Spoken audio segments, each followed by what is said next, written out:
자, 여러분. 우리나라의 미래 에너지를 책임질 아주 거대한 프로젝트, 에너지 고속도로에 대해 혹시 들어보셨나요? 오늘 이 야심찬 계획이 대한민국의 전력망을 어떻게 완전히 그야말로 뿌리부터 뒤바꾸게 될지 그 핵심을 제대로 한번 파헤쳐 보겠습니다. 바로 이 질문에서 모든 게 시작됐다고 할 수 있죠. 지금 서해안이랑 남해안에 정말 어마어마한 규모의 청정에너지 발전소가 막 들어서고 있거든요. 근데 여기서 만든 막대한 전기를 수백 킬로미터나 떨어진 수도권이나 주요 공장 지대까지 어떻게 손실 없이 또 안정적으로 보낼 수 있을까요? 이게 지금 가장 큰 숙제입니다. 지금 상황을 비유하자면요. 마치 좁아터진 국도에 차들이 막 몰려서 완전히 꽉 막혀버린 것과 같아요. 새로 만들어진 엄청난 양의 재생에너지를 실어 날라야 하는데 기존의 전력망이 너무 낡고 용량도 턱없이 부족한 거죠. 심지어 이 때문에 애써 만든 귀한 청정에너지가 그냥 버려질 수도 있는 그런 위험한 상황입니다. 자, 그럼 먼저 이 꽉 막힌 에너지길이라는 게 구체적으로 어떤 문제를 일으키고 있는지 조금 더 자세히 들여다보겠습니다. 문제의 핵심은 바로 이 지리적 불일치예요. 에너지는 주로 전라남도나 경상남도 같은 남쪽 지방에서 대규모로 만들어지는데 정작 전기를 가장 많이 쓰는 곳은 저 멀리 있는 수도권이라는 거죠. 특히 호남 지역의 막대한 재생에너지를 수도권까지 끌어올 도로, 즉 전랑망이 너무 좁고 낡아서 심각한 병목 현상이 생기고 있는 겁니다. 이 심각한 국가적인 난제를 해결하기 위해서 정부가 아주 혁신적인 비전을 내놓았는데요. 그게 바로 에너지 고속도로입니다. 에너지 고속도로는요, 그냥 전선을 더 까는 그런 단순한 개념이 아니에요.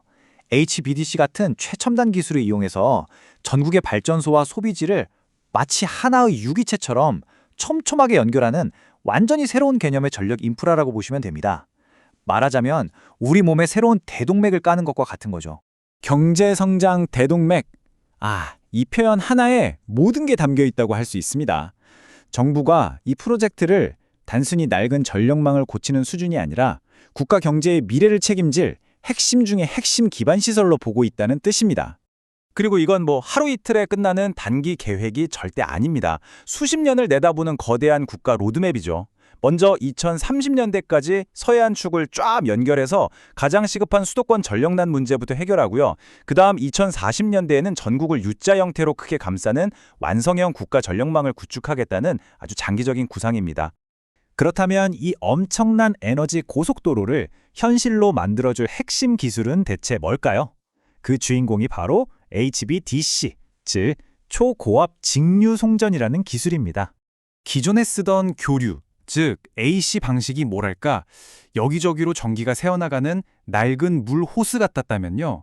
이 직류, HVDC 방식은 한 방향으로 아주 강력하게 물을 쏘는 고압 호스라고 생각하시면 돼요. 장거리로 전기를 보내도 손실이 훨씬 적고 송전탑 크기도 줄일 수 있죠. 근데 무엇보다 중요한 건 바람이나 햇빛처럼 출력이 들쭉날쭉한 재생에너지의 변동성을 아주 안정적으로 제어할 수 있다는 점이에요. 지금 우리가 겪는 문제를 정확히 해결해줄 그야말로 게임 체인저 기술인 셈입니다. 자, 그럼 이 거대한 청사진이 그냥 계획으로만 그치는 게 아니라 실제로 정부와 기업의 행동으로 어떻게 이어지고 있는지 그 구체적인 움직임을 한번 살펴보겠습니다. 이 프로젝트의 무게감은 이 위원회 구성만 봐도 딱 알 수 있는데요. 국무총리가 직접 위원장을 맡고요. 기후, 산업, 국방부 같은 핵심 부처 장관들이 전부 참여해서 이 계획을 총괄하고 있습니다. 이게 최우선 국가 과제라는 걸 명확하게 보여주는 거죠. 여기 숫자 99가 보이죠? 이게 뭘 의미할까요? 바로 정부가 초기 단계에서 속도를 확 내기 위해서 국가 핵심 사업으로 지정한 송전, 변전소 건설 사업의 개수입니다. 무려 99개 사업의 인허가 절차를 대폭 줄여서 말 그대로 총력전을 펼치겠다는 겁니다. 법적인 뒷받침도 착착 진행되고 있습니다. 일명 전력망 3법인데요. 핵심은 딱 3가지로 요약할 수 있어요. 첫째, 민간 투자를 허용해서 속도를 높이고, 둘째, 여러 발전사가 송전망을 함께 쓸 수 있게 하고, 마지막 셋째, 복잡한 인허가 절차를 확 줄여서 관료주의의 벽을 허물겠다는 겁니다. 정부만 움직이는 게 아니에요. 우리 대기업들도 이 새로운 시장을 보고 막대한 투자를 쏟아붓고 있습니다. HD 현대일렉트릭은 신공장을 짓고 있고요. 효성중공업은 독자 기술 상용화에 성공했죠. 특히 LS전선이나 대한전선 같은 케이블 회사들은 HVDC 케이블 생산 능력을 무려 4배, 5배씩 늘리면서 이 거대한 프로젝트에 필요한 핵심 부품들을 우리 손으로 만들 준비를 마쳤습니다. 자, 그럼 이제 거의 다 왔습니다. 이 거대한 계획이 성공하기 위해서 마지막으로 넘어야 할 산은 무엇일까요? 미래를 위한 과제들을 짚어보면서 마무리해 보겠습니다. 이게 정말 중요한 포인트인데요. 에너지 고속도로는 그냥 낡은 인프라를 개선하는 수준이 아니라는 겁니다. 국가 전체의 에너지를 관리하고 분배하는 방식을 근본적으로 바꾸는, 말 그대로 판을 바꾸는 패러다임의 전환인 거죠. 하지만 기술보다 어쩌면 더 어려운 문제가 남아있을 수도 있어요. 바로 주민 수용성 문제입니다. 솔직히 내 집 근처에 거대한 송전탑이 들어서는 걸 반길 사람은 아무도 없겠죠. 그래서 정부는 이 프로젝트가 그냥 전기전 까는 사업이 아니라 지역 경제를 살리는 상생 인프라라는 점을 강조하면서 사회적인 공감대를 얻는 데 총력에 기울이고 있습니다. 오늘 이야기를 마무리하면서 우리 모두에게 이 질문을 한번 던져보고 싶습니다.